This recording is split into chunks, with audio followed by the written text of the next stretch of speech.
se lancer. Donc, comme je vous l'expliquais, ce webinaire, il a été en fait réfléchi à plusieurs. Vous avez pu le voir dans l'organisation. C'est un webinaire qui vous est proposé par le DLA, par l'AFDAS et par l'agence culturelle, où on a réfléchi ensemble à cette organisation. L'idée de ce webinaire, il provient à l'origine plutôt d'un constat. Notre chargé de mission DLA sur les Deux-Sèvres, où les structures culturelles, plutôt du spectacle vivant, ont pu lui remonter le fait que voilà, il y avait parfois un manque, en tout cas, un sentiment de ne pas avoir les informations sur ce que c'était les éco-socio-conditionnalités de la région, où est-ce qu'on allait, quelles étaient un peu les lignes directrices sur ces questions-là. Et donc, on a décidé d'en faire quelque chose d'un peu plus régional, parce qu'on s'est dit que les structures des Deux-Sèvres n'étaient sûrement pas les seules à se poser ces questions-là. Et vu qu'on est sur une ampleur du coup sur régionale, ça pouvait être intéressant de l'ouvrir à tous et à toutes. Et donc, c'est ainsi qu'on a du coup proposé ce format-là. Peut-être pour vous expliquer comment le webinaire va se passer, puis pour introduire du coup nos collègues et invités, on aura du coup un premier temps de présentation de la part de la DRAC, et donc je laisse notre collègue de la DRAC se présenter. Bonjour, je suis Marianne Wackenberg, je suis conseillère pour la musique et la danse. J'ai deux autres collègues à la DRAC sur les mêmes disciplines. Moi, je suis sur le site de Limoges. Merci. On va enchaîner du coup avec la région Nouvelle-Aquitaine. Patricia. Oui, bonjour. Moi, je suis Patricia Houdin. Je suis à la direction de la culture à la région en tant que chef de projet sur des missions transversales qui concernent tout ce qui est formation, emploi, structuration des entreprises culturelles, ESS et transition. Et on est plusieurs de la culture là, donc voilà, les collègues pourront intervenir éventuellement, mais c'est moi qui ferai la présentation globale. Merci. Puis ensuite, l'agence culturelle. Bonjour, Laurence Lacor, chargée de mission accompagnement à la Agence culturelle Nouvelle-Aquitaine, et je suis à l'antenne de Limoges. Par la suite, du coup, l'AFDAS. Bonjour, donc Thomas Delemaire, je suis conseiller emploi-formation, référent culture pour le LAFDAS, donc l'opérateur compétences sur la Nouvelle-Aquitaine, en charge de l'accompagnement des structures du territoire, justement, sur le développement des compétences et l'aide à la structuration et à l'organisation. Puis le DLA avec ma collègue. Donc Chloé Gillette, chargée de mission DLA sur les Deux-Sèvres. Voilà. Et il y a pas mal de collègues de DLA, donc c'est cool. Et enfin, on aura du coup l'opportunité d'avoir un témoignage justement de Bélocane, qui a été consultante aussi dans le cadre du DLA.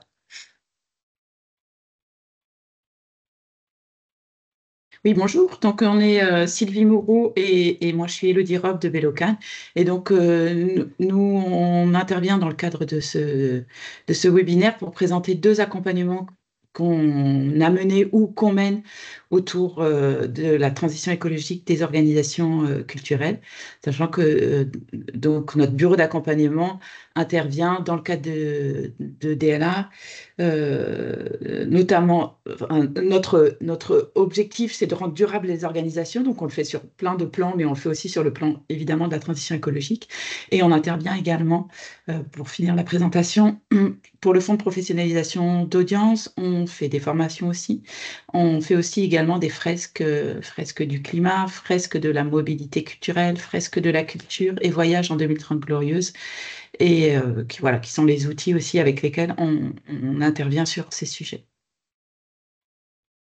Et Merci. On propose donc un accompagnement individuel et un accompagnement collectif. Merci beaucoup, spoiler alerte. Je vais vous proposer du coup sans plus tarder d'initier du coup ce webinaire avec du coup Marianne, je te laisse la parole. Merci. Oui, j'ai le plaisir donc de commencer par poser un peu le cadre national posé par le ministère et décliné par la DRAC en Nouvelle-Aquitaine. Donc, je vais vous présenter CACT. C'est le sigle pour le cadre d'action et de coopération pour la transformation écologique. Ce cadre a été validé en début d'année. Je vois qu'il y a un partage de documents. Ok, oui. Donc, est-ce qu'on peut aller à... Est-ce que vous voyez l'écran, c'est bon? Oui. Donc, je vais Très faire bien, une oui. présentation. Pardon. Oui, c'est bon pour l'écran. Ok, donc je vais faire une présentation synthétique. Tout à l'heure, la région va bien sûr présenter la feuille de route. Et ce qu'il faudra retenir, ce n'est pas qu'il y ait deux cadres en région avec lesquels il faudra jongler, mais qu'en Nouvelle-Aquitaine, donc la DRAC et la région sont bien en train de travailler, pour proposer un cadre commun aux structures qui seront concernées par les feuilles de route et les cadres d'action, mais aussi les structures qui seront volontaires pour utiliser ce cadre. Alors, sur le slide suivant, on voit comment des accords nationaux, internationaux, on arrive sur le plan d'action du ministère de la Culture. Donc, bien sûr, le ministère de la Culture a une feuille de route, comme tous les ministères. Et donc, on peut passer au slide suivant, où on voit que le cadre d'action CACT s'adresse aux acteurs de la création et il vise à ce qu'ils participent aux efforts pour atténuer les effets de la transition. Mais il veut surtout assurer la robustesse du secteur par l'anticipation des risques et aussi le développement d'une stratégie d'adaptation du secteur. Sur le slide suivant, on voit que le cadre est conçu de façon souple en ce qui concerne les choix des engagements par les structures concernées, qu'il est structurant parce qu'il met en place une méthode et il attend des acteurs qui s'engagent et respectent les engagements. Et ensuite, le cadre se veut pédagogique avec des fiches actions et des ressources en annexe. Donc, sur le slide suivant, on voit que le cadre va s'appliquer aux structures qui sont conventionnées à 3 ans ou plus. Hein, donc, conventionnées par la DRAC. Il s'applique aussi aux structures qui sont financées de façon pérenne depuis plus de 3 ans. Et bien sûr, il peut être utilisé par toutes les structures qui seraient intéressées par l'outil. Ensuite, l'idée, c'est que CACT, que les structures concernées s'engagent sur une méthodologie avant de s'engager sur un choix dans les 10 thématiques proposées et qui mettent en place un plan d'action. Donc, sur le slide suivant, la méthodologie implique que la définition d'une stratégie qui s'appuie sur un diagnostic, ça c'est important, le diagnostic, la formation de l'équipe et aussi la mise en place d'une démarche en coopération avec les partenaires et les parties prenantes. Sur le slide suivant, sont détaillées les 10 thématiques, donc la mobilité durable des publics, des usagers, la mobilité durable des professionnels et des œuvres, la réduction des consommations d'énergie et d'eau, l'alimentation responsable, l'éco-conception des projets artistiques et d'enseignement artistique, le numérique et équipement soutenable, la communication responsable, la réduction et la gestion des déchets et des pollutions, l'adaptation et la soutenabilité du bâti culturel et d'enseignement, et le respect et la défense de la biodiversité. Donc ça, ce sont les thématiques dans lesquelles les structures pourront choisir en fonction de la pertinence pour leur projet et leur structure. Alors ces 10 thématiques se rapprochent beaucoup des thématiques, évidemment, qui sont posées aussi par la région. et ça, on le verra tout à l'heure de façon plus détaillée. Donc, le slide suivant, on peut passer dessus. Donc là, vous voyez, donc, pour toutes les structures qui ont un label d'État, on a défini le nombre d'engagements thématiques. Donc pour les équipes indépendantes, ça va entre 2 et 3 engagements thématiques, jusqu'aux opérateurs, c'est-à-dire les établissements publics, entre 5 et 7 thématiques. Donc, je passe sur les 4 slides qui arrivent pour aller m'arrêter sur la dernière, sur le calendrier. Donc, le calendrier de mise en place, c'est l'intégration de l'engagement dans les conventions pluriannuelles au plus tard fin 2025, donc à l'occasion du renouvellement de la CPO ou par avenant. Donc ça concerne structures qui ont effectivement une convention pluriannuelle et l'objectif est donc fin 2025, l'engagement méthodologique est intégré dans toutes les conventions. Vous voyez aussi que la DRAC Nouvelle-Aquitaine fait partie des DRAC qui expérimentent dès cette année le cadre d'action pour un nombre de structures réduites avec lesquelles on signe une nouvelle convention pluriannuelle en 2024. Et on y reviendra tout à l'heure sur quelles sont les structures concernées. Et voilà, je suis arrivée à la fin de ma présentation pour le moment. Je laisse la parole à Patricia.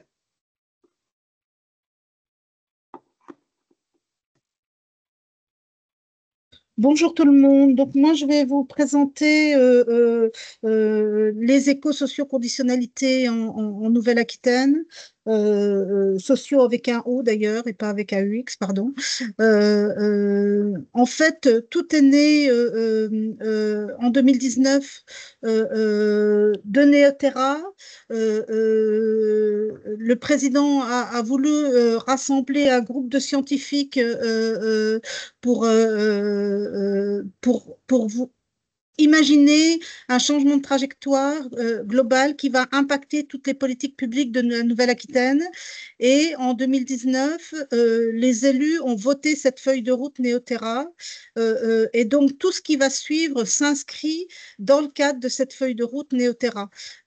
Cette feuille de route, elle a d'abord développé 11 ambitions. Elle a été revue en 2023, d'une part parce qu'il manquait des choses, notamment sur tout ce qui est santé, la santé du vivant, de façon globale et sur les solidarités, et puis parce que les ambitions, les 11 ambitions n'étaient pas très lisibles, donc elles ont été regroupées en 6 ambitions que je vais vous citer. Les 6 ambitions, donc c'est la première, c'est les ressources naturelles, c'est-à-dire reconstituer les ressources naturelles pour l'avenir.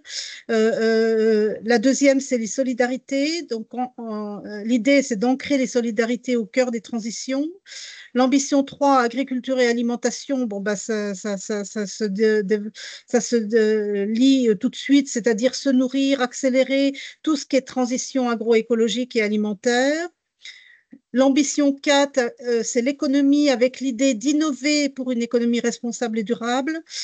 L'ambition 5, la mobilité et les habitats, vous comprenez que toutes ces ambitions, elles sont très liées au rural. Donc, c'est l'habitabilité des territoires, se déplacer, habiter sur les territoires, en adaptant ces territoires au changement climatique. Et l'ambition 6, c'est ce que je vous disais, donc c'est prévenir et soigner, donc c'est la santé, une approche unifiée de la santé des écosystèmes, de tout le vivant, c'est-à-dire humain, animal et végétal. Ensuite, les élus ont souhaité conditionner un peu les aides en se disant, bon, ben, on a cette feuille Neoterra, il faut maintenant qu'on adapte cette feuille Neoterra aux aides que l'on fait.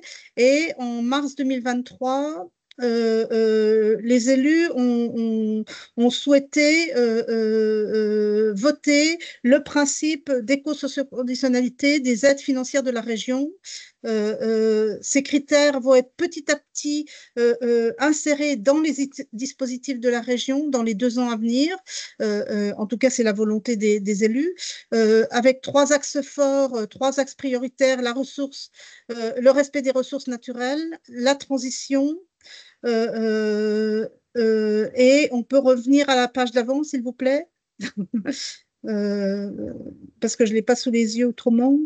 Voilà, la transition pour tous et les éco-socio-responsabilités avec la décarbonisation, effectivement. Il y aura 2 niveaux d'intervention. Donc, tout ça, c'est en construction. Le principe est acté et c'est en train de se décliner dans toutes les directions. 2 niveaux d'intervention. Si la subvention est inférieure à 150 000 €, c'est une incitation formalisée dans une charte d'engagement. Si la subvention est supérieure à 150 €, il y aura des engagements formalisés qui seront mesurables et évaluables dans un contrat de transition. Donc, comme je vous disais, le travail est en cours au sein de la direction de la culture, avec le bureau des acclimatations avec qui l'on travaille, pour adapter ces seuils aux lieux culturels. Et tout ça en convergence avec le plan CACT. On vous expliquera juste après mon intervention. Avec Marianne, on reviendra toutes les deux pour vous expliquer ce que la région et l'État font ensemble. Comment ça s'est passé au niveau de la direction de la culture?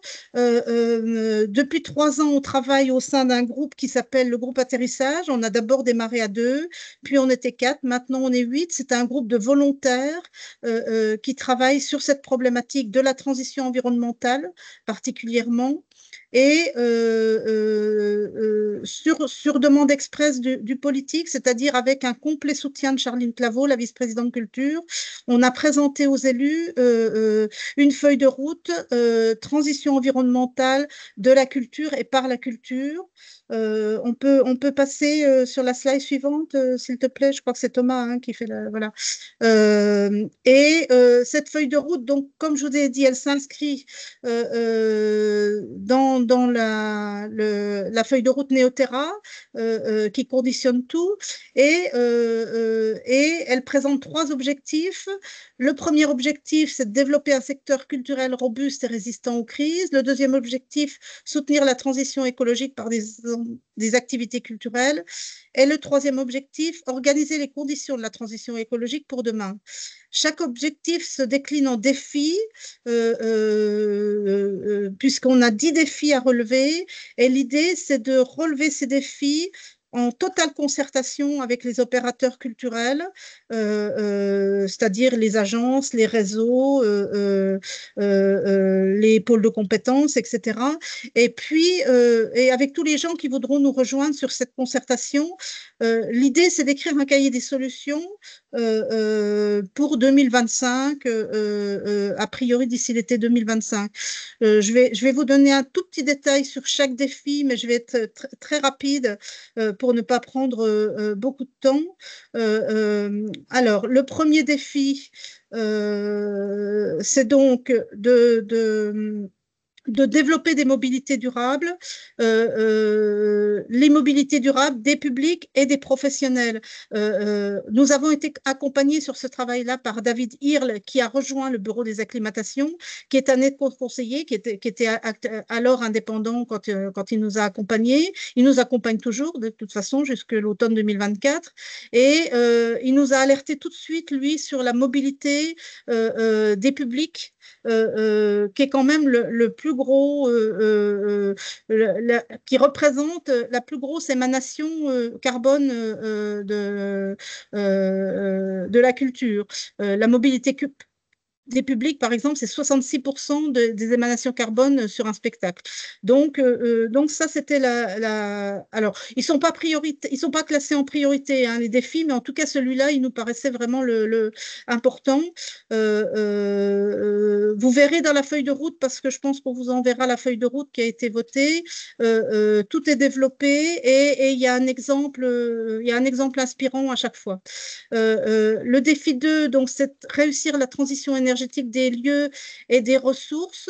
on a vu effectivement, et de la ressource en eau notamment, on a vu effectivement en 2022 qu'il y avait plus de 93 départements qui ont eu des problèmes d'alimentation en eau au mois d'août, et que ça, c'est vraiment quelque chose de prendre en considération, de même que le marché du spectacle vivant mondial, par exemple, représente 1% du marché mondial de l'éclairage.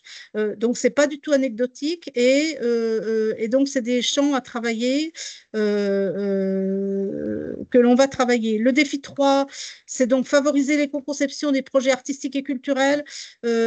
Alors ça, il y a déjà beaucoup d'opérateurs culturels qui l'utilisent, bien sûr. Des logiques de ressourcerie, de recyclerie, d'éco-conception, dans une sobriété matérielle importante. Voilà.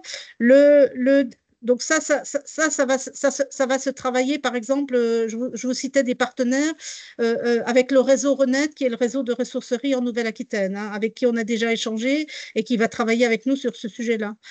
Le défi 4, donc s'adapter et faire émerger des modèles d'organisation soutenables. On a remarqué que 40% des établissements culturels employeurs relevaient de l'ESS, donc ça fait beaucoup. Et l'idée, c'est de travailler vers des gouvernances partagées, vers des modèles économiques relevant de l'ESS, pour assurer des ressources quand même pour les structures culturelles. Et puis, notamment sur tout ce qui est modèle coopératif et collectif qui nous semble le plus à même pour un travail durable. Ça, c'était l'objectif 1. Donc, dans l'objectif 2, donc le défi 5, c'est accompagner la transition agroécologique en Nouvelle-Aquitaine. L'alimentation, ça représente 22% de notre empreinte carbone. C'est le 3e poste le plus émetteur de gaz à effet de serre, après le transport et le logement. Donc, et puis la région en Nouvelle-Aquitaine est la première région agricole de France. Donc, c'est quelque chose qui nous paraissait très important, et notamment dans la culture. Je pense surtout aux festivals, mais aussi aux lieux de culture, de sensibiliser le public là-dessus, et puis de travailler là-dessus. Et pas que sur la sensibilisation, mais sur des vraies actions. Le défi 6, contribuer à l'essor d'usages numériques sobres et responsables. Donc la sobriété numérique, je ne vous en parle pas, vous savez tous que ça devient indispensable, qu'il y a une prise de conscience depuis plusieurs années et qu'il faut vraiment travailler dessus. Le défi 7, mettre en valeur les patrimoines et paysages culturels fragiles. Nous sommes une direction culture et patrimoine. La région Nouvelle-Aquitaine est celle qui compte le plus de bâtiments patrimoniaux. Et on a des paysages qui sont extrêmement diversifiés, et ne serait-ce que par exemple se préoccuper du retrait du trait de côte, c'est un sujet brûlant sur cette région qui a quand même le plus grand littoral de France. Donc ça, voilà, je vous parle du littoral, mais il y a aussi plein de choses au niveau de la campagne et tout ça. Donc ça, c'était vraiment très important. Le défi 8, alors le défi 8, c'est un défi qui sort un petit peu de l'ordinaire, promouvoir les imaginaires pour demain. C'est ce qui explique le titre de la transition écologique de la culture et par la culture. L'idée, c'est de valoriser à la fois les projets artistiques et les bonnes pratiques portées par les opérateurs culturels néo-aquitains sur tout ce qui est communication. Et c'est surtout de se dire la création artistique et libre, donc le respect de la création, hein, c'est le premier article de la loi LCAP, et de se dire que les artistes peuvent aussi faire passer des messages, mais qui ne sont pas là que pour ça. Ils sont là d'abord pour créer, et en créant, ils font passer des messages, et ça, c'est très important. Le défi 9, Donc, on arrive à l'objectif 3, donc les conditions de la transition écologique. Comment organiser ces conditions-là? On a deux défis. Donc, le défi 9, c'est donc former aux compétences et aux métiers de demain et qui est en lien, ce défi-là, pour le coup, avec le contrat régional de filière culture qui a été voté par les élus au mois de juin et qui traite de l'orientation, de la formation, de la professionnalisation. Donc, on sait qu'il y a des métiers qui sont en mutation, on sait qu'il y a des métiers qui vont disparaître et des métiers qui vont apparaître, et ça a déjà commencé. Et l'idée, c'est de voir comment former à ces compétences et travailler sur ces nouveaux métiers. Et puis le défi 10, c'est de se dire, on va commencer déjà par nous à appliquer des bonnes choses. Et le défi 10, c'est contribuer à une administration exemplaire. On est 105 à peu près, en tout cas, il y a 105 postes au sein de la direction de la culture. Et il faut tous qu'on travaille parce que l'administration se doit d'être exemplaire vis-à-vis des opérateurs culturels. Voilà, simplement vous dire que les ESC dont je vous ai parlé tout à l'heure et qui vont aider, et cette feuille de route va aider à les définir encore mieux, apparaissent déjà dans le nouveau règlement du spectacle vivant. Le nouveau règlement du spectacle vivant qui a été voté en 2023, qui est applicable 2024. Alors, de façon pas punitive, parce que ça, la vice-présidente voulait vraiment que ça soit incitatif. Donc, ce qu'on demande aux compagnies et aux lieux du spectacle vivant, c'est d'abord d'agir et puis de nous faire remonter des chiffres, de mesures d'énergie, de la façon dont ils vont travailler avec leur public et avec les personnes du territoire sur les mobilités propres, etc. Donc là, il y a trois axes qui ont été pris en compte dans le règlement du spectacle vivant. C'est donc, comme je viens de vous le dire, les mobilités propres, la consommation énergétique des lieux, alors là c'est plus pour les lieux, et puis l'alimentation, parce que comme je vous ai dit, l'alimentation c'était quelque chose d'important dans le secteur culturel et dans cette région qui est quand même la première région agricole de France. Voilà. Je laisse mes collègues compléter si jamais j'ai oublié quelque chose, mais je ne pense pas. Voilà. J'espère que j'ai été assez rapide. Merci beaucoup, Patricia. Alors, c'est vrai qu'on n'a plus beaucoup de... Voilà, on a encore d'autres intervenants qui veulent intervenir. Est-ce que peut-être en 2 minutes, vous pouvez expliquer l'expérimentation justement qui... Parce que, voilà, on s'était dit que vous alliez aussi reparler cette expérimentation que plus tard, quand elle sera elle sera avancée. Mais voilà, je vous laisse quelques instants pour en parler ensemble. Je propose de donner quelques éléments rapidement. Et Patricia, tu me compléteras si j'ai oublié des choses. Donc, vous avez remarqué que ce que la région appelle défi, l'État appelle ça thématique. Donc, on est juste sur une différence de vocabulaire, mais ça signifie bien, c'est bien significatif pour dire que les approches sur le fond, que ce soit l'État ou la région, sont les mêmes. On est dans les mêmes objectifs. Donc, ce qu'on essaye de faire, c'est de rapprocher la façon dont on essaye de mettre tout ça en place et de communiquer aussi avec les acteurs.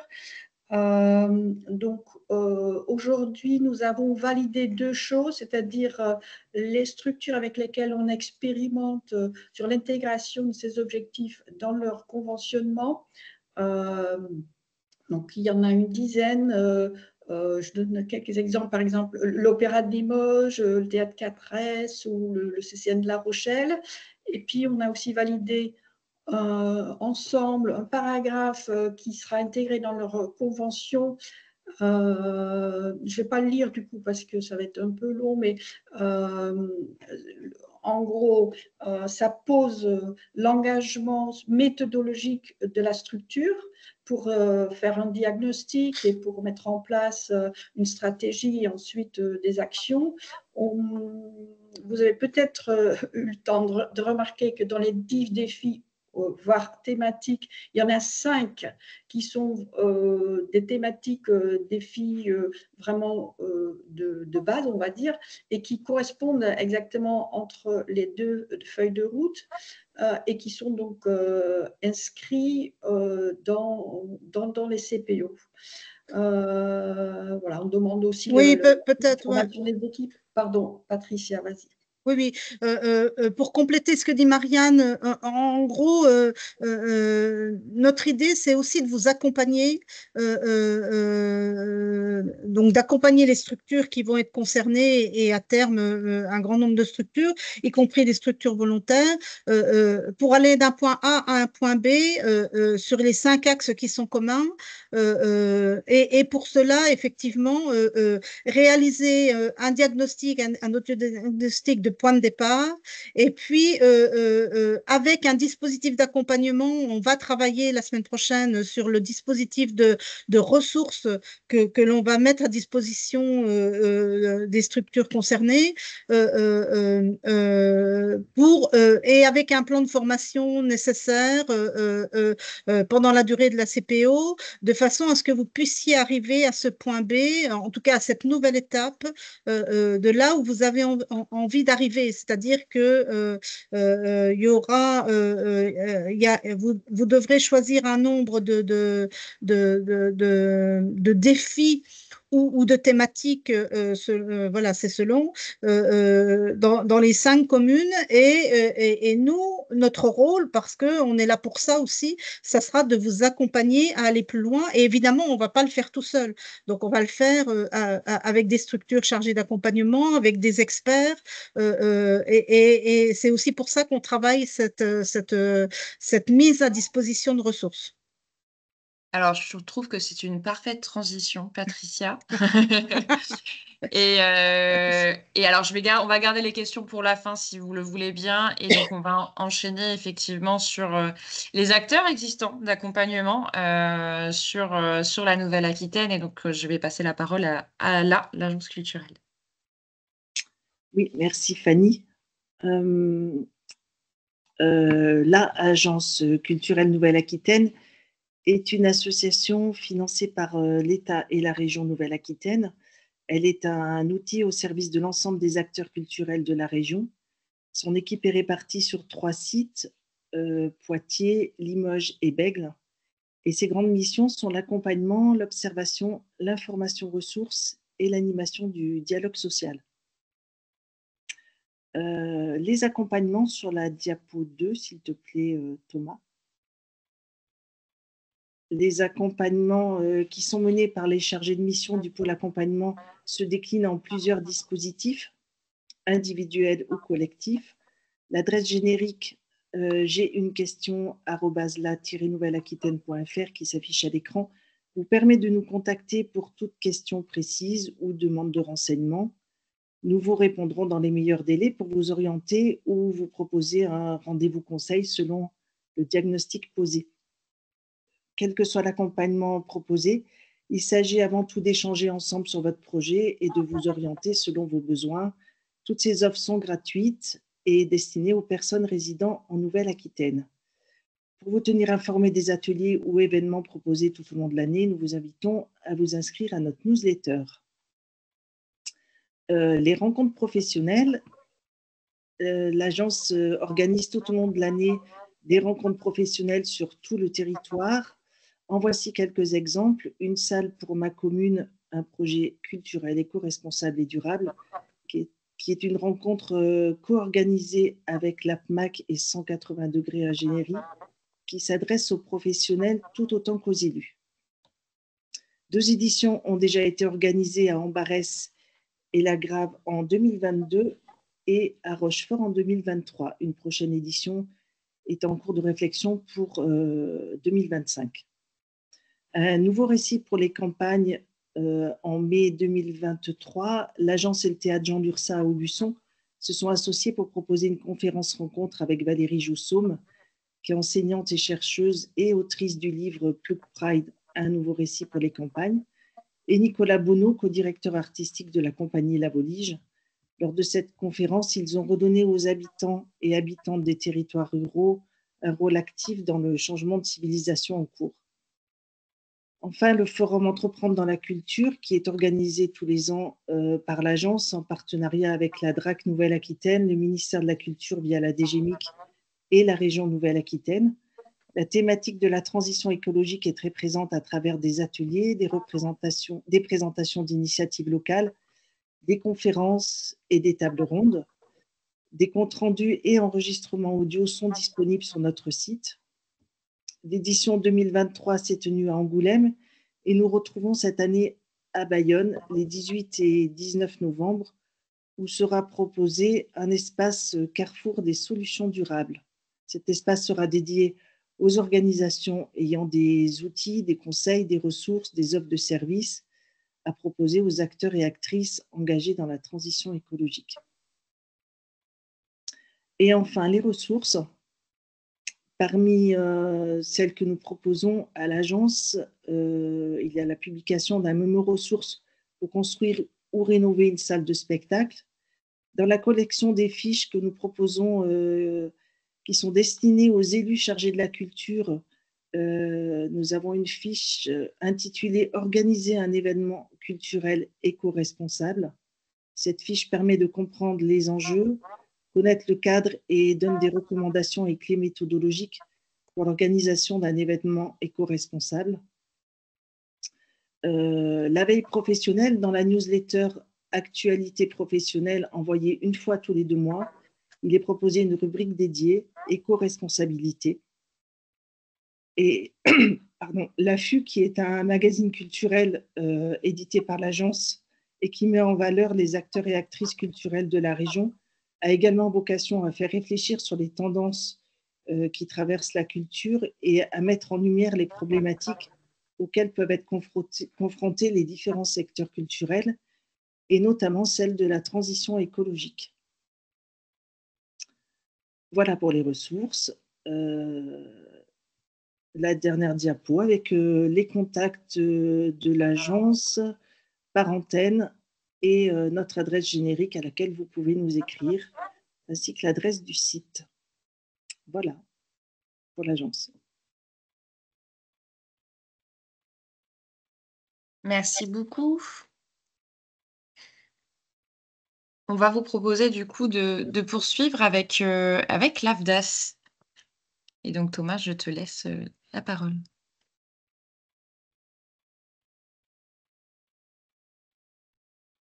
Tu n'as pas ton micro, Thomas. Merci Fanny. Juste pour vous rappeler rapidement qui nous sommes au niveau de l'AFDAS. Donc, nous sommes l'opérateur de compétences des entreprises de la culture et des industries créatives notamment. On accompagne aussi d'autres structures qui rencontrent un peu les mêmes problématiques ou les mêmes enjeux dans l'évolution de leur filière, tels que le sport, le tourisme, et j'en oublie, et le loisir. Nos missions principales que nous avons depuis 2019, la dernière réforme, qui ont été renforcées, c'est d'accompagner des structures à la montée en compétences de leurs salariés, de pouvoir aussi développer l'alternance, donc des solutions à l'emploi et à l'emploi formation par la mobilisation du contrat de professionnalisation et du contrat d'apprentissage notamment. Et aussi, nous avons un rôle de veille et d'observatoire sur l'évolution des métiers pour pouvoir répondre et adapter en dialogue avec les partenaires sociaux et les branches, faire évoluer justement les certifications liées à vos métiers. Alors, juste pour info, quand je parle d'entreprise, bien évidemment, je parle plus de structure ou d'acteurs dans la culture, puisque 97% des structures que nous accompagnons ont moins de 10 salariés et même, je dirais même moins de 5 pour la plupart, plutôt entre 0, 1 et 5. Voilà. Ça, c'était pour la petite histoire. Depuis 2018, nous sommes engagés vraiment sur la question de la transition, des transitions, et notamment la transition écologique, où nous avons souhaité aussi, par anticipation des missions qui nous ont été confiées, commencer à à vous accompagner sur ces enjeux-là. Donc du coup, qu'est-ce que c'est pour moi? Alors, je sais que tout le monde sait ce que c'est que la transition écologique, mais en fait, la transition écologique va impacter forcément plus que euh, euh, va vous impacter aussi dans votre entreprise, on va dire. Et c'est la mutation, en fait, c'est la transition écologique, c'est vraiment le fait de changer, de changer de paradigme. Ensuite, vous avez un objectif dans ce changement, c'est d'atteindre en fait un développement durable. Donc là, on est vraiment aussi, nous, dans le développement durable, c'est-à-dire de vous aider à à rendre pérenne votre activité et à rendre pérenne les emplois que vous développez. Et bien évidemment, la démarche qu'on met en place, nous, pour vous accompagner dans ce développement, enfin à ce développement durable, c'est une démarche RSE de responsabilité sociétale en tant qu'employeur que vous avez. Donc pour ce faire, nous on met en place, on a mis en place divers outils. On a mis en place des outils de sensibilisation, des outils de formation et des outils d'accompagnement. Pour ce qui est de la sensibilisation, en fait, c'est surtout des éléments qui vont permettre de prendre conscience, même si je sais que tout le monde a déjà pris conscience, mais en tout cas d'intégrer dans son fonctionnement et dans son raisonnement le fait qu'il y a un changement qui doit être fait. Avec justement des ressources en libre accès et 100% en ligne. La formation, là c'est pareil, c'est que forcément dans nos missions, on s'est dit que la formation est obligatoire pour pouvoir euh, accompagner l'évolution des métiers en mettant en place des actions vraiment spécifiques et qui vont répondre justement à ces besoins de mutation. Et l'accompagnement, c'est aussi, puisque c'est aussi notre rôle de pouvoir vous accompagner, de vous proposer des méthodologies et des outils qui vont vous permettre d'être plus autonome ensuite dans votre souhait d'évolution et dans votre mutation. Alors, juste, je rentre en détail sur chacun de ces points-là. Le premier, c'est donc sur les actions de sensibilisation. On a mis, donc je ne l'ai pas mis sur la diapo, mais je le mettrai je l'ai en fin de présentation. Vous avez une plateforme, un genre de wiki AFDAS qu'on a monté en partenariat avec Olesio. Qu'est-ce que c'est? C'est simplement un centre en fait de ressources multimédia qui est consacré notamment à la transition écologique et qui est accessible pour toutes les structures employeuses, mais aussi pour les publics particuliers, les intermittents du spectacle, les artistes auteurs. On a un peu monté le même centre de ressources, si cela peut vous intéresser, que vous êtes aussi dans cette démarche, un wiki sur tout ce qui est violence, harcèlement sexiste et sexuel, qui permet justement d'appréhender un petit peu plus et de manière fun la question du harcèlement dans les structures et de permettre de définir au niveau, je vais dire, social et juridique ce qu'est le harcèlement sexiste et sexuel. Toujours à la sensibilisation, puisque nous aussi, notre rôle, c'est aussi de vous proposer des outils. On a mis plusieurs outils en ligne et celui qui va concerner notamment la question de la transition écologique, c'est notre outil d'autodiagnostic qui est plus global sur la RSE, la responsabilité sociétale de l'entreprise, mais qui va vous permettre, vous, de voir où vous en êtes dans votre maturité, dans votre réflexion par rapport à ce sujet-là, et de pouvoir du coup vous dire effectivement il faut que je commence à travailler certains points ou certains axes en particulier, notamment au regard de ce que nous venons de découvrir par les affaires culturelles et la région. Sur la sensibilisation, je ne vais pas faire une lecture du catalogue formation, mais ce qu'il est important de regarder dans ces formations-là, c'est que on a souhaité pouvoir répondre à toutes les structures et avec un degré de maturité ou d'avancement sur cette question-là différent sur justement la question de la sensibilisation, comme je vous l'ai dit, où on va pouvoir vraiment donner un socle commun à chacun sur ces questions d'éco-responsabilité. Des formations, bien évidemment, aussi qui vont vous permettre d'adapter votre activité quotidienne, donc adapter les métiers à ces conditions-là, comme la communication responsable ou l'organisation d'un événement éco-responsable.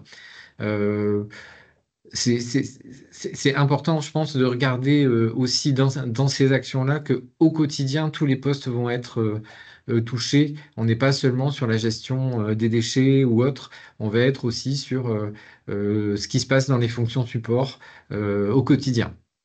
Et bien évidemment, pour les structures voilà, où vous avez la chance de pouvoir être plus nombreux et organisés, on met en place des actions de formation, plus de pilotage, des formations qui vous permettent d'affiner votre stratégie en matière d'éco-responsabilité et de pouvoir même manager votre changement sur ce pan-là. Je fais une petite parenthèse parce que c'est bien beau de vous présenter des formations, mais bien évidemment, il y a des financements derrière. L'AFDAS est financeur de formation, c'est-à-dire qu'on est là pour vous accompagner sur les financements de la formation. Et sur ces questions-là, précisément, la branche du spectacle vivant a souhaité que ces actions de formation puissent être financées au-delà de votre budget annuel qui est prévu par les règles de gestion sur le plan de formation classique de vos salariés.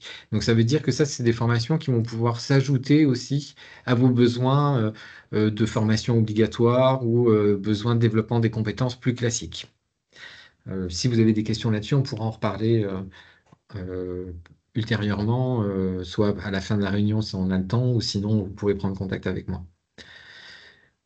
Le dernier point, qui est sur l'accompagnement.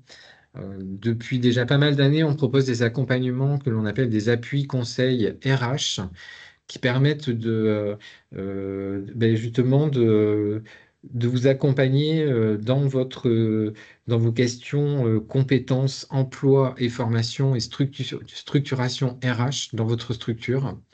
Et de pouvoir vous aider justement à travailler ces points-là pour que le développement de votre structure soit stabilisé et assuré, je veux dire, et le plus pérenne possible. Donc ces prestations d'appui conseil, on les a déclinées sur diverses questions et la question de la transition écologique est une question qui revient de plus en plus souvent. Et on a donc mis en place une prestation d'accompagnement qui se déroule sur 6 à 12 mois, sur une durée donc sur ces 6 à 12 mois qui équivaut à 5 jours, où eh bien, un consultant RH va vous accompagner et travailler avec vous justement votre organisation, tous les points de développement que vous avez à mettre en place pour répondre à un désir de mutation sur un fonctionnement plus éco-responsable. Certains, par exemple, qui ont une maturité assez avancée sur la question, par exemple, se questionnent sur une labellisation, l'obtention d'une labellisation éco-responsable, et donc vont pouvoir, par exemple, travailler leur organisation sur ce modèle-là, sans pour autant que la certification ou la labellisation soit l'objectif de l'accompagnement, parce que ça, c'est pas possible. Mais en tout cas, nous, on pourra travailler ces points-là, ces marqueurs-là, qui vont vous permettre justement d'être au plus proche de la labellisation que vous recherchez. Alors bien évidemment, accompagnement toujours, prestations externalisées avec une liste de prestataires qui sont sélectionnés euh, pour leurs compétences et pour leur expérience. Cet accompagnement, il est 100% gratuit pour les structures qui ont moins de 50 salariés. Donc autant vous dire que voilà, ça peut être intéressant de se poser la question d'un voilà, d'une telle démarche. Euh, c'est une démarche qui peut être mise en place de manière individuelle, mais lorsque les questions se croisent auprès de diverses structures qui souhaitent voilà, travailler ces enjeux ensemble, l'accompagnement peut être collectif aussi sur 3 à 6 structures. On pourra en reparler si vous le souhaitez aussi. Je rentre pas dans le détail, mais l'accompagnement, rapidement, on est quand même sur un diagnostic qui est posé, copartagé, un plan d'action qui va être co-rédigé avec l'expert qui vous accompagnera, ça sur les 2 premiers temps, et ensuite sur les mois qui suivent, le prestataire, l'expert va vous accompagner sur la mise en œuvre de ce plan d'action et sur les correctifs que vous devrez apporter, et bien évidemment sur un bilan qui vous permettra ensuite, vous, peut-être de rebondir et de continuer ou d'aller plus loin dans votre réflexion et dans votre démarche. Je vous ai mis les liens que vous retrouverez dans le document qu'on vous partagera à la fin de la réunion. Fanny, c'est bon pour moi. Merci beaucoup Thomas. Alors sans faire vraiment trop de transition, je vais laisser la parole à Chloé sur le DLA. Merci Fanny. Alors pour aller très rapidement, puisque ça fait déjà énormément d'infos, et nous, dans le cadre du DLA, on aime bien aller sur du concret. C'est pour ça qu'on a invité Bélocan qui va vous parler en tant que consultant, voilà, accompagnant réellement dans le DLA par des témoignages. Mais rapidement, donc le dispositif local d'accompagnement, c'est un dispositif qui a été créé dans les débuts des années 2000. Le but premier, à l'origine, c'était consolider les emplois aidés. Donc voilà, notre cible, c'est surtout les structures de l'ESS employeuses. Il faut un lien avec l'emploi. Bon, on vous a mis quelques exemples de thématiques. Pour résumer, l'accompagnement DLA, c'est un accompagnement sur mesure en fonction de votre problématique. Comme l'AFDAS l'a présenté, on est sur les mêmes modalités, accueil, diagnostic, construction d'un parcours, mise en œuvre de l'accompagnement et suivi. Nous, les chargés de mission DLA, on se dit coordinateur de parcours. Donc notre but, c'est de, suite aux enjeux, aux diagnostics posés avec vous, c'est de essayer de trouver des solutions pour tous vos enjeux, que ça soit par des partenaires, donc par exemple l'AFDAS, sur l'organisation interne, que ce soit voilà, des dispositifs régions qui peuvent exister ou autres, ou un accompagnement fédé. Mais voilà, le but c'est vraiment d'essayer de vous accompagner le plus sur mesure et le plus pertinemment possible. Voilà. Pour un peu tout. On a également des accompagnements individuels ou par structure et pluristructure collective. Voilà. Et pour vous faire une petite cartographie pour que vous compreniez dans la Nouvelle-Aquitaine le fonctionnement. Donc, il y a des structures qui portent, des associations qui portent le DLA. Nous, on est épaulé en tant que chargé de mission par un animateur national qui est l'AVIS. Il y a également 6 centres de ressources nationaux, donc sur des thématiques ou des enjeux différents. Là, par exemple, dans cette vidéo est présent qui nous aide bien sur votre secteur, c'est la culture, parce qu'on voit énormément de secteurs. On ne peut pas être spécialiste, on est assez généraliste. Donc, heureusement qu'ils sont là pour nous aider et qu'on soit le plus pertinent dans nos accompagnements. Et donc, il y a différentes structures qui portent le DLA. Donc, vous avez une petite cartographie. On va vous donner le diapo comme ça a été dit. Et vous retrouverez la liste des contacts des chargés de mission. N'hésitez pas à les contacter si vous avez des questions. Voilà, on est là pour répondre. Le DLA, c'est pas une baguette magique, ça prend du temps, c'est vraiment co-construit avec vous. Donc voilà, on est sur mesure. Par contre, il faut vraiment de l'investissement. Et donc voilà, vous avez le cadre d'action aussi des opérateurs DLA. Pour comprendre, parce que c'est assez complexe, bah, je vais laisser Belokan parler. Désolée Fanny, je te fais ta transition. Pour voilà, un témoignage. Voilà, je laisse la parole. Oui, bonjour. Donc, je vais vous raconter un peu ce qu'on est en train de faire dans le cadre d'un accompagnement collectif qu'on fait actuellement sur Poitiers avec le DLA donc, de la Vienne. Donc, c'est parti à la fois d'une volonté du DLA au niveau régional de travailler sur les questions de transition et à la fois sur des initiatives qui étaient déjà en cours sur Poitiers, avec notamment des rencontres des opérateurs culturels qui avaient été montées par la ville, qui s'appellent les rencontres culture commune.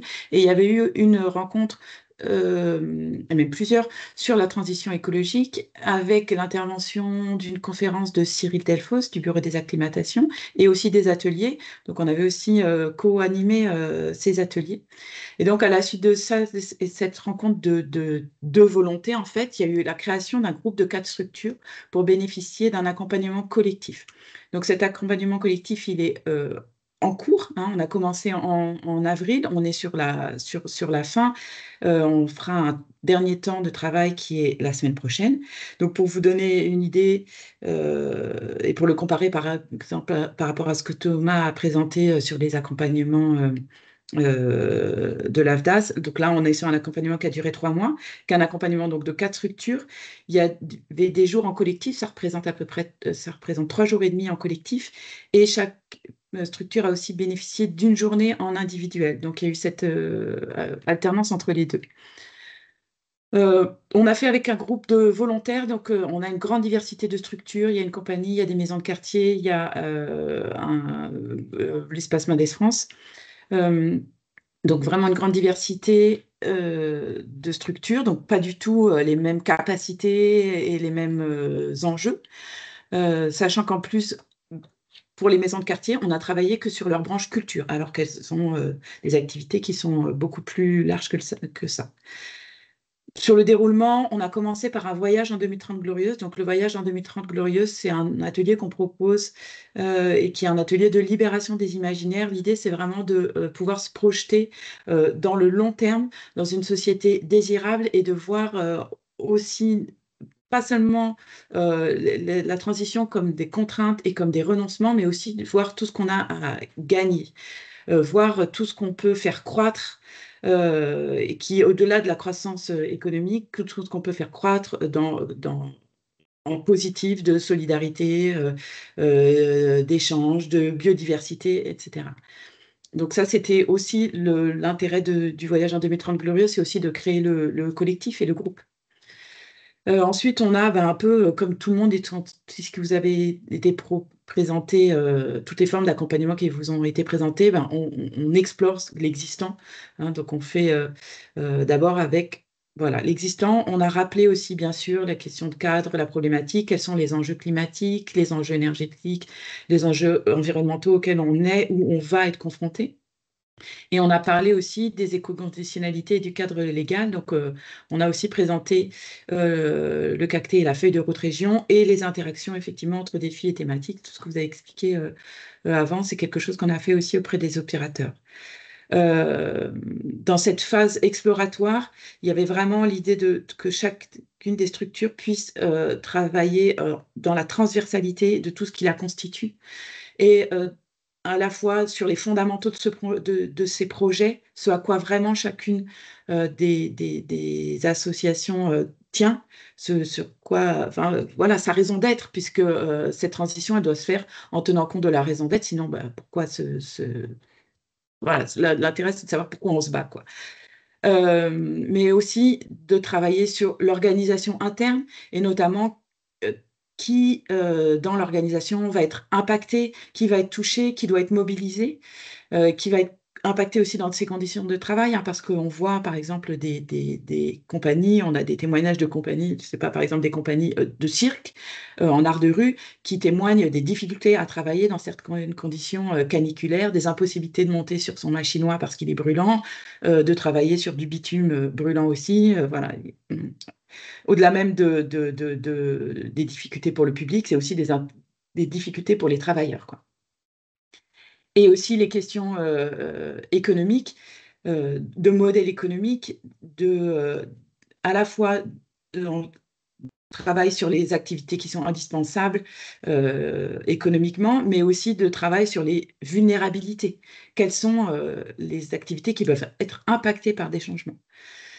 Donc voilà, à travers cette phase exploratoire, on a identifié des vulnérabilités, des impacts principaux aussi, des impacts que les structures ont sur l'environnement, sur le climat, à travers les activités et les manières de faire. L'idée, c'est dans la phase prospective qui vient ensuite de viser à la fois l'atténuation de leurs impacts et l'adaptation aussi aux nouvelles conditions, au nouveau régime climatique. Donc cette phase prospective, elle s'est beaucoup appuyée sur le CACT et la feuille de route région, même si c'est des structures qui ne sont pas conventionnées ni DRAC ni région pour la plupart. Mais comme ça vous a été présenté, pour nous, ce qui nous semblait très intéressant, c'était vraiment ce côté pragmatique et pédagogique des actions à mener. Donc là où on s'est affranchi complètement du cadre, c'était sur la question du nombre d'engagements, etc. L'idée pour nous, c'était plutôt de voir dans cette liste de solutions, qu'est-ce qui semblait faisable aux structures de là où elles étaient, qu'est-ce qui semblait donc faisable, souhaitable. On a classé toutes ces actions possibles dans une matrice impact-effort et de façon à définir un plan d'action avec plusieurs étapes en allant vers ce qui peut être fait dans l'immédiat et ce qui peut être visé dans un deuxième temps ou nécessite d'autres conditions.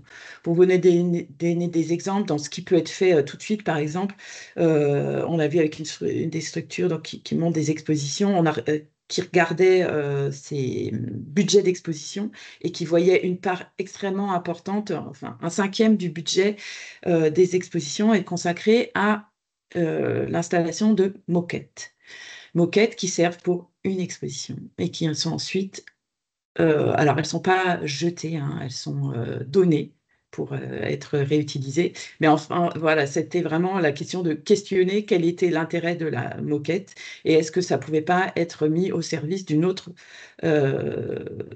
manière de faire l'exposition. L'idée vraiment, c'est pour nous d'accompagner. Hein, donc, accompagner pour nous, c'est certes apporter de l'expertise, bien sûr, et de l'outillage et du conseil, mais accompagner, c'est vraiment être aux côtés des structures pour les aider à aller là où elles veulent. Et accompagner, c'est aussi dans le sens comme d'un accompagnement musical, c'est-à-dire de sublimer là où elles en sont et là où elles ont envie d'aller. Avec donc dans le CAP cette idée donc d'atténuation, d'adaptation, de transversalité en s'attachant et aux actions et aux projets et à l'organisation et à l'économie. L'idée aussi d'une trajectoire, c'est-à-dire que tout ne se fait pas en un jour. Hein. On ne demande pas, c'est pas une baguette magique et c'est pas une transformation intégrale en un jour, mais vraiment de penser au long cours. Et aussi peut-être de viser un modèle aussi. On est dans une forme aussi d'expérimentation de cet accompagnement, mais de viser un modèle au sens où si on est une maison de quartier, qu'est-ce qui est une maison de quartier idéale? Qu'est-ce qu'est une maison de quartier qui puisse être reproductible à grande échelle et qui ferait du bien à grande échelle? Alors, je vois juste le temps défiler Ouais. aussi. Est-ce que peut-être, je sais que Sylvie voulait aussi pardon. Excusez-moi, Oui. j'ai mangé mes mots. Nous partager l'accompagnement justement d'un festival qui a été fait et que vous continuez. Et est-ce que du coup, on pourrait avoir cette petite échange avant de Ouais, passer tout à fait. justement au temps de questions-réponses Pas de avec souci. les structures. Merci beaucoup. Oui, donc bonjour Sylvie Mouroux, donc éco-conseillère à Bellocan aussi. Donc moi j'avais fait le choix de vous présenter un accompagnement qui ne s'est pas déroulé en Nouvelle-Aquitaine mais dans la région Grand Est, car il s'agit d'un DLA qui a été réalisé en 2021 et donc qui permet de montrer un exemple de trajectoire de transformation. Comme disait Élodie, tout ne se fait pas en un jour. Donc en fait il s'agit du festival Le Chien à Plumes qui a été créé il y a plus de 25 ans.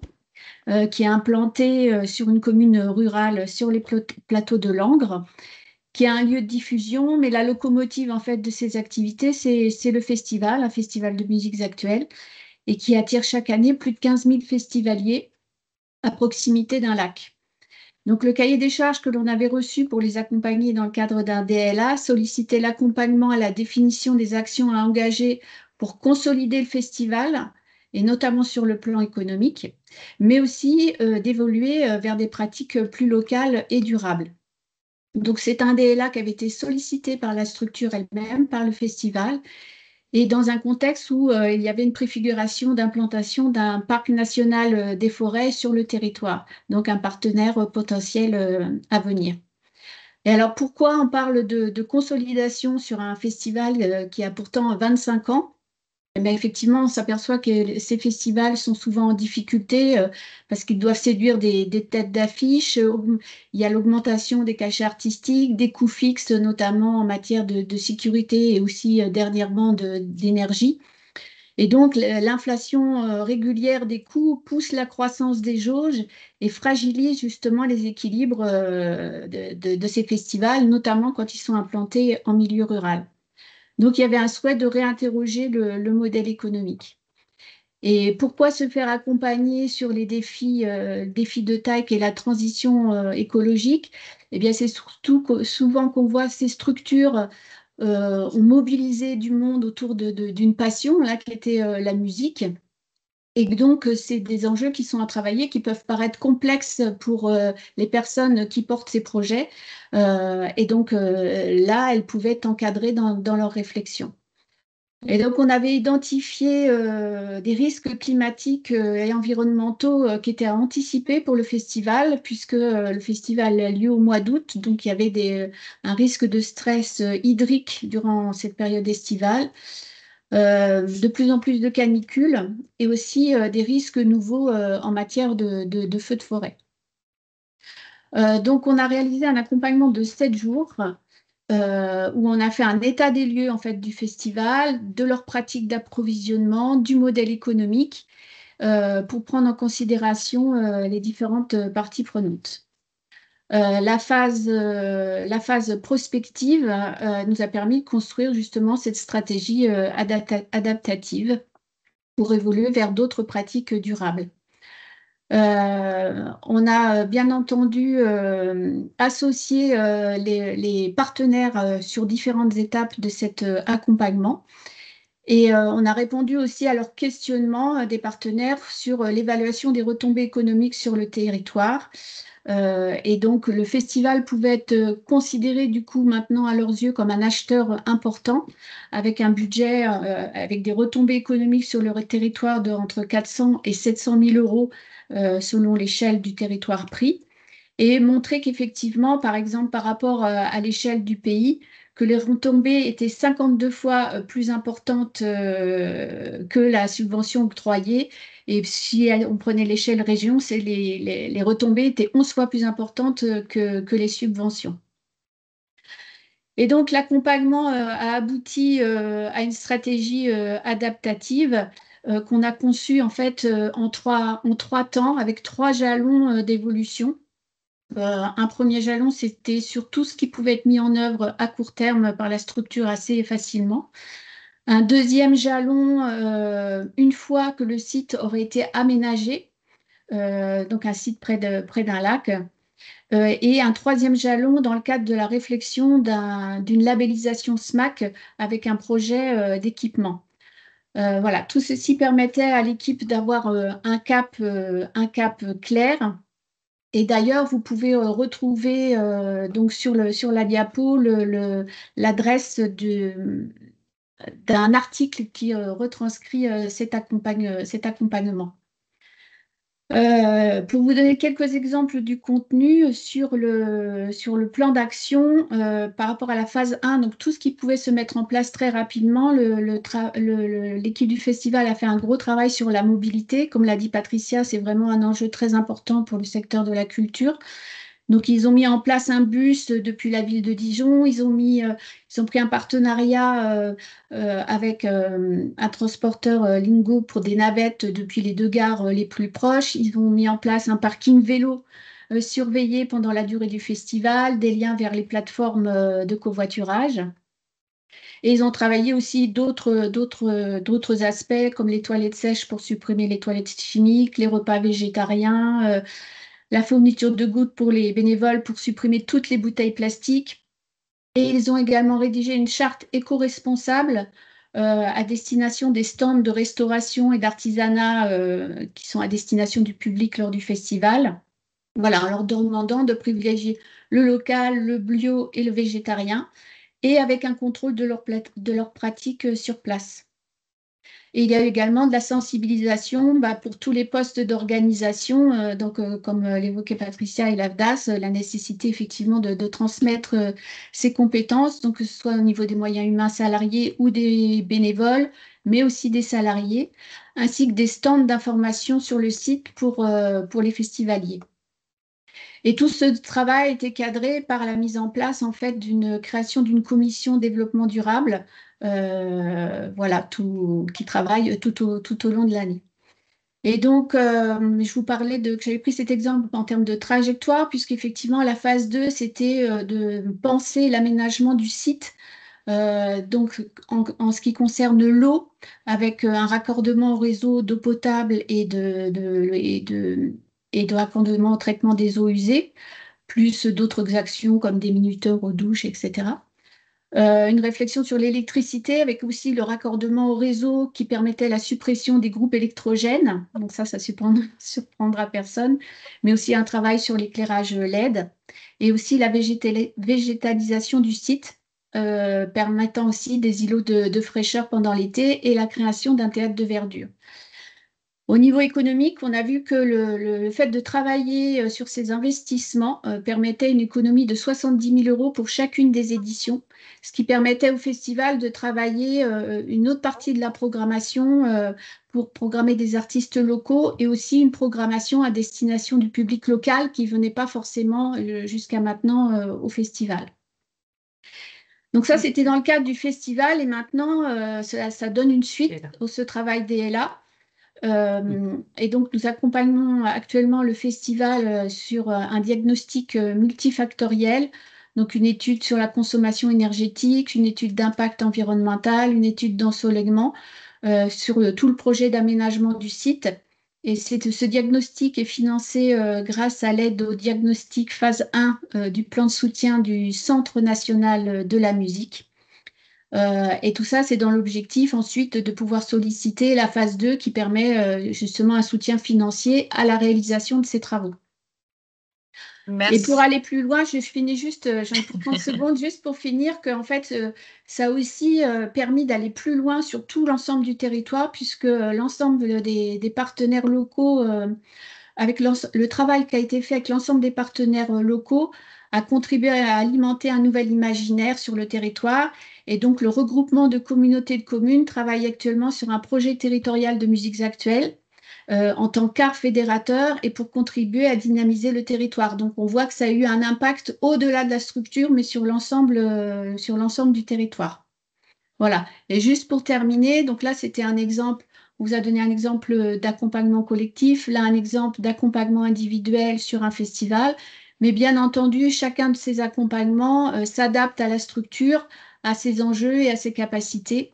Et c'est en ça qu'on construit un accompagnement avec le chargé de mission DLA et qu'on essaye de répondre, voilà, de s'adapter à chacune des structures.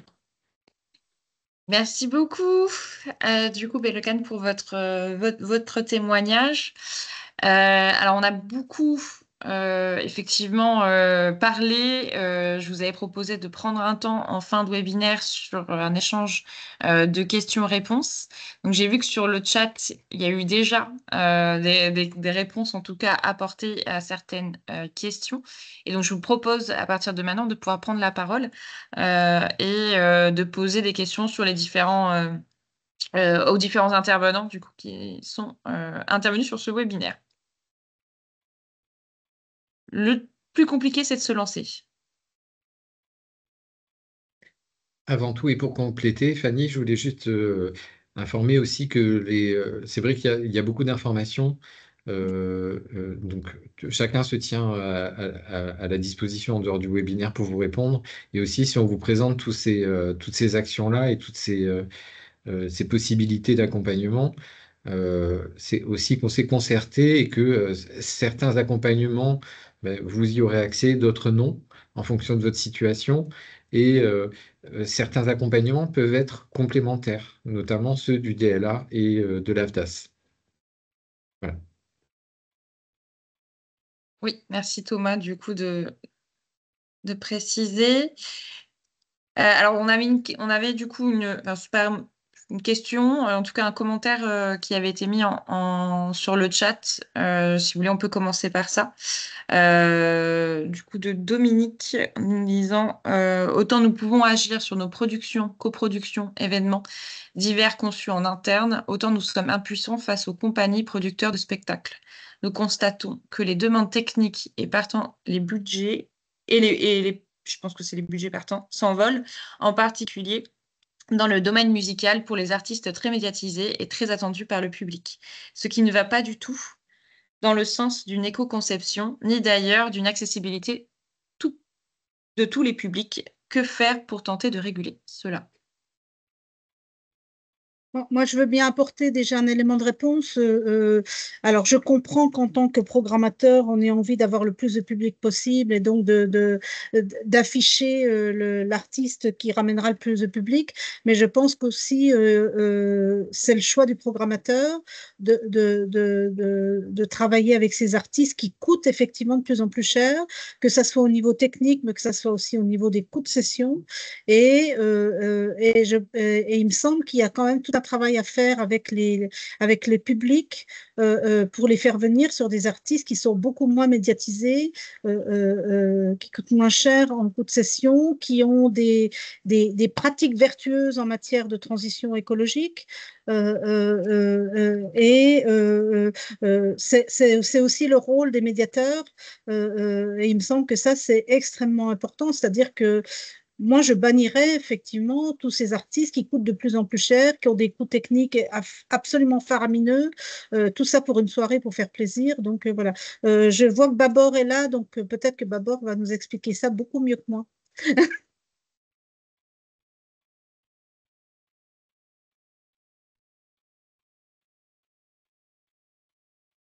sais pas qui est là de Babor, mais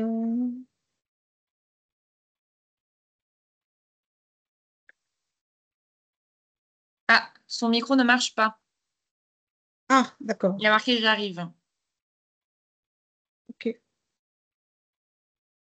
Oui, je veux bien juste apporter des éléments de réponse aussi. Donc, il y a des festivals qui font le choix. Par exemple, alors, je ne saurais pas vous dire le nom du festival, je sais que c'est un festival à Marseille, et je ne saurais pas vous dire non plus le nom du DJ parce que je m'y connais pas trop.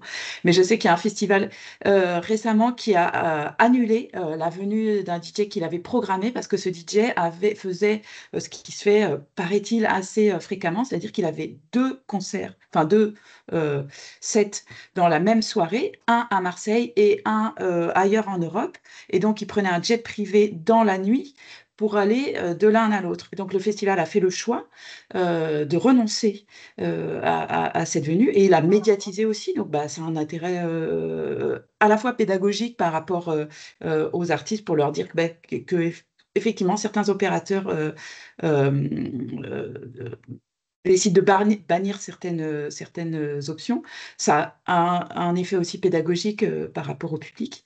Voilà, il y a d'autres endroits, par exemple le Périscope à Lyon, qui est une salle de jazz qui se donne il a un budget artistique, mais il a aussi un budget, donc un budget économique, mais il a aussi un budget carbone en se donnant une limite qu'il ne souhaite pas dépasser et donc qui va jouer dans sa programmation avec ce budget carbone en fonction de d'où viennent les artistes. Et pour les artistes lointains, il va travailler à construire des tournées cohérentes avec d'autres opérateurs justement pour que le déplacement soit amorti sur plusieurs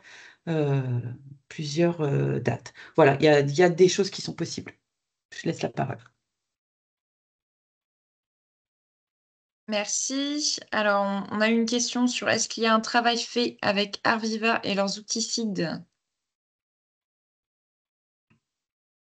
Moi, ce que je peux dire par rapport à Arviva, c'est que Confer, qui est un organisme de formation en Nouvelle-Aquitaine, dont là est coopérateur, va proposer un premier module avec Arviva sur la transition éco en Nouvelle-Aquitaine dans les mois à venir.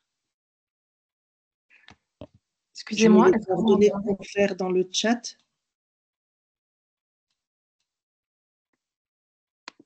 Alors, il y a quelqu'un qui a essayé de parler, je suis... Hop là. Je peux également ajouter que dans l'exemple de l'accompagnement du chien à plume, dans la seconde phase d'accompagnement, c'est également un outil qu'on va utiliser ainsi qu'un outil de show watt sur l'énergie.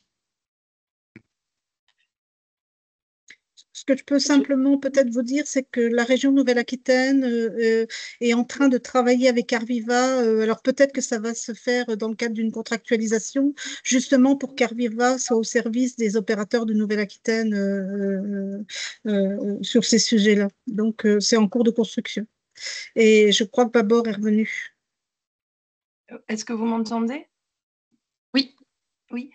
Oui, du coup, c'était pour répondre effectivement à la question de Dominique Petit et compléter votre réponse, Patricia, qui était déjà très bien. Effectivement, il y a des initiatives de producteurs et productrices de musique pour proposer une autre logique que celle de jauges toujours plus grandes et de cachets d'artistes toujours plus importants, pardon.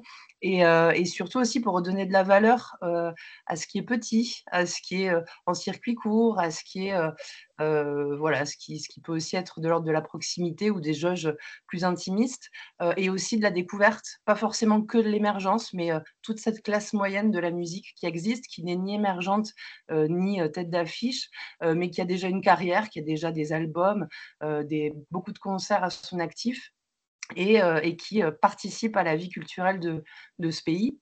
Et voilà, nous, on a voulu mettre en avant ça, donc des producteurs et productrices de musique qui s'engagent sur 40 critères sur l'environnement, l'égalité, la solidarité, les conditions de travail, et amener voilà, une nouvelle narration aussi au public, parce que c'est vraiment un label qui est à destination du public. Babor est un label de garantie, comme un label bio, un label AOC, et pas un label discographique.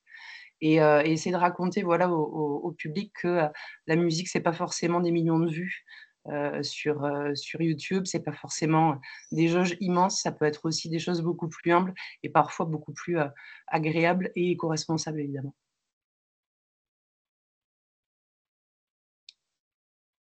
Merci. Alors, il y avait, sauf si d'autres personnes veulent prendre la parole, il y a plein de questions sur le chat. Ah, bon, ben, Victor Bonarne, je me laisse.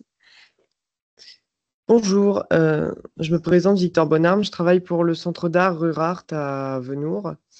Donc en fait, on fait partie de l'Agricampus Poitiers-Venours et donc on propose une ligne éditoriale autour de l'environnement, l'image du vivant, la transition écologique. On travaille aussi en étroite collaboration avec les professeurs d'éducation socioculturelle. Donc on propose une ouverture culturelle sur ces questions-là, donc aux futurs professionnels de l'agriculture, mais on est ouvert aussi au public. Et je voulais simplement savoir, donc, concernant la feuille de route transition écologique de la culture, donc par la région Nouvelle-Aquitaine, j'ai pas très bien compris en fait comment ça allait être, enfin surtout quand est-ce que ça allait être envisagé, en tout cas pour la mise en place de cette feuille de route et des différents objectifs. Oui, alors j'ai un peu de mal à vous répondre, mais le principe de la feuille de route, c'est que ça doit inciter les opérateurs culturels à travailler dans ce sens-là. Réglementairement, la feuille de route n'a aucun rôle. Elle incite, mais le droit commun s'appuie sur des règlements d'intervention qui vont être visités. Je vous ai déjà parlé du règlement d'intervention du spectacle vivant. On a aussi, pour rappel, les contrats de filière où il y a des éléments, donc pour ce qui est plus des appels à projets. Mais en tout cas, la feuille de route, elle va être incitative. Et puis, je vous ai parlé des éco-socio-conditionnalités qui, elles, vont donner un cadre à respecter, notamment pour les subventions qui sont les plus fortes, c'est-à-dire au-dessus de 150 000 euros. Comme je vous ai dit, on a 2 ans. Nous, on travaille pour le cahier des solutions pour 2025. Et on a aussi 2 ans pour travailler les ESC à partir de 2023. Donc, vraisemblablement, pour 2025, on pourra vous en dire plus. Mais c'est vraiment un chantier au niveau de la région, en tout cas au niveau de la direction de la culture. C'est vraiment un chantier. Et j'ai un peu de mal à vous donner des dates exactes, mais ça sera à partir de 2025. L'idée, c'est que le cahier des solutions soit complété, puisque ça se travaille, je vous ai dit, en concertation, et qu'on ait un petit peu plus de visibilité sur les éco-socio-conditionnalités. Voilà. Si on refait la même chose l'an prochain, je vous en dirai beaucoup plus, en fait. D'accord, merci. Alors, il y avait une question sur pour un accompagnement de travaux dans une salle de spectacle, notamment le changement de projecteur plus économique. Est-ce qu'un tel accompagnement peut aider? Merci. Si oui, quel est le contact?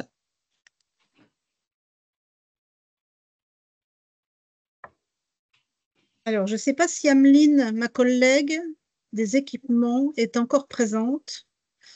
Et peut-être elle peut répondre. Sinon, je vous donnerai son contact. C'est Ameline Drapeau, qui, en tout cas pour la région, peut vous accompagner là-dessus. Alors, je ne sais pas jusqu'où, parce que là, pour le coup, moi, sur les équipements, je n'ai pas de compétences. Donc, je préfère donner la parole aux gens qui savent. Voilà, donc en tout cas, je vous mets ces coordonnées Dans le chat. dans le chat. Pour les équipements culturels, elles sont 2 personnes, Anne-Lyne Drapeau et Sylvie Ira, je vous mets leurs coordonnées. Donc, il y avait aussi une question pour l'AFDAS sur les formations proposées. Elles sont-elles ouvertes aux dirigeants bénévoles des associations et peuvent-ils également bénéficier d'une prise en charge financière? Alors, non, les formations sont ouvertes aux salariés, puisqu'on est sur les fonds de la formation professionnelle continue. Je n'ai pas de décision pour l'instant au niveau des branches qui permet de financer des formations pour les dirigeants bénévoles.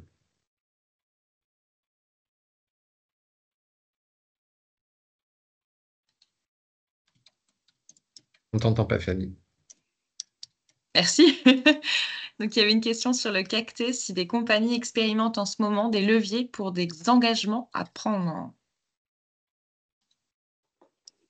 Oui, j'ai répondu dans le chat qu'il y a une compagnie côté ex-Poitou-Charentes, La Volige, qui devrait intégrer l'expérimentation.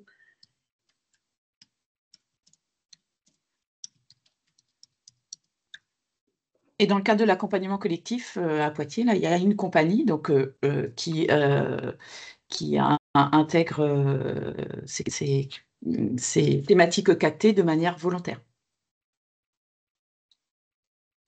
Et dans le même lot, du coup, il y a une question. Et également, est-ce que vous faites des groupes de travail communs avec toutes les régions qui expérimentent? Est-ce généraliser le travail DRAC et région commun? Est-ce que c'est généralisé ce genre d'échange? On collabore. Le type de travail qu'on mène en Nouvelle-Aquitaine est, je pense, assez unique parce que la région Nouvelle-Aquitaine est aussi très avancée. Donc, ça dépend des cas. Il y a des régions qui sont beaucoup moins avancées. Mais là où le travail commun est possible, il est mené, mais ce n'est pas systématique. Après, au niveau de la région, alors il y a bien sûr Région de France, mais là c'est plus par rapport aux élus, c'est plus un échange entre élus. De temps en temps, il y a des réunions entre les directions, mais c'est plutôt rare, et en tout cas pour la culture. Nous, on travaille très bien avec la région Bretagne, et quand je vois que la région Bretagne est aussi dans l'expérimentation nationale du ministère, ça pourrait être une idée, mais pour le moment, il n'y a rien d'entrepris encore. Il y a une question s'il est envisageable de travailler sur un accompagnement sur la rénovation énergétique de locaux utilisés par une association, école de musique, dont la propriétaire des locaux est une commune. Si oui, le financement d'un possible projet pourrait-il être supporté en partie par la région?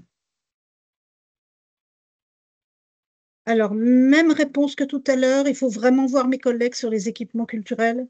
J'ai mis les coordonnées. Voilà. Il me semble, mais vous vérifierez auprès d'elles, que les écoles de musique qui ne sont pas une compétence région ne sont pas éligibles aux aides aux équipements. L'enseignement, les structures d'enseignement supérieur artistique, oui, mais pas les écoles de musique, en tout cas pas tout ce qui est pratique amateur, puisque c'est de la compétence du département à des départements dans le cadre des schémas développement des enseignements artistiques. Mais c'est à vérifier auprès d'elle.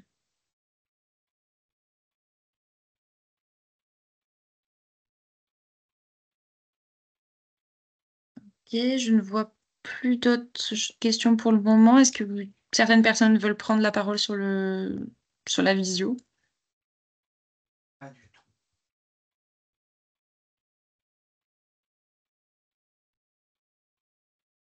Ah, il y avait une question. C'est peu une seule compagnie invitée à expérimenter des leviers. Est-ce qu'il y a un souhait d'intégrer davantage d'artistes? Je pense que c'est par rapport à la question précédente sur le cactet. Oui, Marianne? on expérimente sur un nombre de structures limitées, hein. On en a une dizaine sur la région en prenant des structures et surtout des structures qui sont en cours de renouvellement de convention. Donc, pour l'instant, oui, il n'y a qu'une seule compagnie, mais ça va assez rapidement concerner l'ensemble des compagnies conventionnées. Mais comme a dit Bellocan tout à l'heure, il y a des compagnies aussi qui sont volontaires. D'ailleurs, j'aimerais bien savoir de quelle compagnie il s'agit. J'ai peut-être raté l'information. Non, je ne l'ai pas dit, il s'agit de la compagnie Printemps Silencieux. D'accord, merci.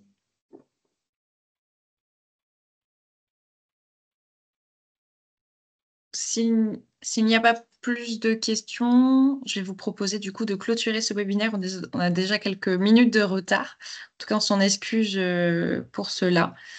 Et en vous remerciant du coup de votre présence, et on vous transmet du coup le support de présentation, bien évidemment, à la suite de ce webinaire. Et il ne faut pas hésiter du coup à reprendre contact avec nous, puisque l'idée c'était aussi d'avoir un premier temps d'échange. On n'a pas la possibilité d'aller autant dans les détails qu'on le souhaiterait et aller autant dans les cas particuliers. Donc voilà, vous avez du coup les contacts des acteurs et il ne faut vraiment pas hésiter à reprendre contact pour approfondir un peu plus les échanges et échanger un peu plus sur vos situations. En vous souhaitant une très belle Merci journée. beaucoup et au revoir. Merci. Les intervenants journée. restent connectés. Au revoir. Au revoir tout le monde. Bonne journée.